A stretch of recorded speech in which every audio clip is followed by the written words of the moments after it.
नाज़रीन, इस रोए ज़मीन पर जब से इंसानी माशरा तश्कील पाया है, इंसानों में छोटी छोटी लड़ाइयाँ झगड़े होते आए हैं। वक्त बदलता गया और छोटी छोटी इन लड़ाइयों ने हवसे ज़र और हवसे इक़्तिदार तक रसाई हासिल कर ली। और ये वो दौर था जब इस रुए ज़मीन पर सरहदों का तस्वर नहीं था, लेकिन जो ही माशरे की तश्कील ने सरहदों की लकीर खींची तो इन छोटी छोटी लड़ाइयों ने जंगों की शक्ल इख्तियार कर ली।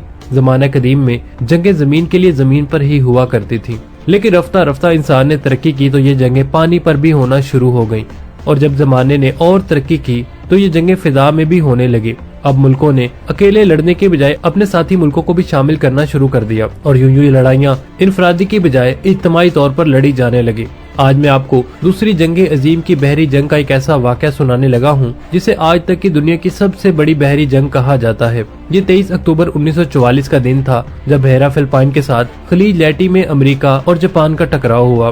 नाज़रीन, यहाँ ये बात ध्यान में जरूर रहे कि जंग से सिर्फ 4 साल कबल जापान ने फिलिपाइन पर कब्जा कर लिया था। ये सिर्फ इसलिए ही दुनिया में आज तक लड़ी गई सबसे बड़ी बहरी जंग ना थी कि अपने वक्तों की दो सबसे बड़ी ताकतों के दरमियान लड़ी जाने वाली जंग थी, बल्कि ये सबसे बड़ी जंग यूं भी थी कि इसमें 300 से ज्यादा अमेरिकी बहरी जंगी जहाजों का मुकाबला 70 जापानी बहरी जंगी जहाजों से था। नाज़रीन, सिर्फ यही नहीं बल्कि अमेरिकियों के पास 34 त्यारा बरदार बहरी जहाज इसके अलावा थे, जिस पर लगभग 1500 जंगी मुशाक त्यारे भी मौजूद थे। जंगी साजो सामान की तादाद के तनासब से दोनों मुल्कों के दरमियान एक और 5 का तनासब था। नाज़रीन, ये जंग अमलन 2 बड़े बहरी महाजों खलीज लेटी और समर जजीरा के करीब लड़ी गई थी। और इस जंग की सबसे दिलचस्प बात ये थी कि किसी वक्त बड़े अमेरिकी बेड़े का मुकाबला छोटे जापानी बेड़े से हो जाता और किसी वक्त एक छोटे अमेरिकी बहरी बेड़े का मुकाबला एक बड़े जापानी बेड़े से हो जाता।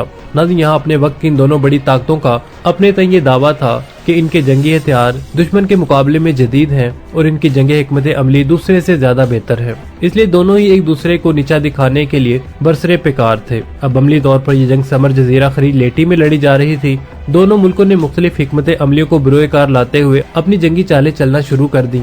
नाज़रीन, अगरचे इस जंग में अमेरिकी जंगी बेड़ों की तादाद जापान के मुकाबले में ज्यादा थी, लेकिन समर जजीरा पर लड़ी जाने वाली ये जंग अमेरिका ने निस्बतन छोटा जंगी बेड़ा जापान के मद्दे मुकाबल भेजा था। जहां तक जंगी तकनीक का मामला था, बेशतर महाजों पर जापान को कम नफरी के बावजूद अमेरिका पर सबकत हासिल थी। चुनांचे समर जजीरा में अमेरिका ने किसी खास हिकमत अमली के तहत एक छोटा बहरी बेड़ा रवाना किया था, जबकि जापानी बेड़ा अमेरिका के मुकाबले में 72 हथियारों से लैस था। चुनांचे अमेरिका को शुरू से ही सख्त मज़ामत का सामना करना पड़ा, लेकिन जल्द ही अमेरिकी फोर्सेज ने हालात संभालना शुरू किए और इस छोटे अमेरिकी बेड़े ने सख्त मुश्किलात में भी जापान का डट कर मुकाबला किया।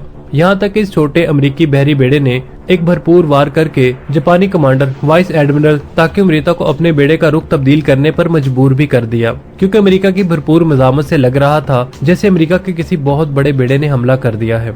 दरअसल अमेरिकी जंगी हिकमत अमली कुछ ऐसी ही थी और वो जापानी जंगी जहाजों के बिल्कुल करीब आ गए, जबकि जापान ने मुकाबले के लिए लंबी रेंज वाली तोपें नस्ब कर रखी थी ताकि अमेरिका की मुज़ामत को दूर से ही रोका जा सके। लेकिन इस हिकमत अमली का अमेरिका को ये फायदा हुआ कि जापानी लंबी रेंज वाली तोपें धरी की धरी रह गई। इस जंग में तकरीबन जापान के 30 बहरी जहाज डूब गए थे, जबकि जापान के सबसे बड़े और जदीद जंगी जहाज यमाटो को इतना ज्यादा नुकसान हुआ कि वो अमलन नकारा होकर बंदरगाह तक ही महदूद हो गया। नाज़रीन, दूसरी तरफ अमेरिकी बहरी बेड़े को भी नाकाबिले तलाफी नुकसान हुआ, क्योंकि अमेरिकी मुज़ामत के दौरान 5 अमेरिकी बहरी जहाज भी जापानी बहरिया के हाथों तबाह कर दिए गए थे।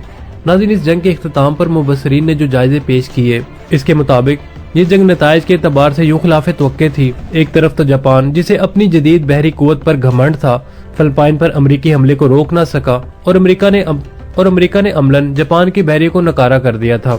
जबकि दूसरी जानिब अमेरिका के उस जदीद तरीन दो हैकल बहरी जहाज यूएसएस जॉनस्टन को जापानी बहरी जहाज यमाटो ने समंदर बर्द कर दिया था, जिस पर अमेरिका को बहुत ज्यादा घमंड था।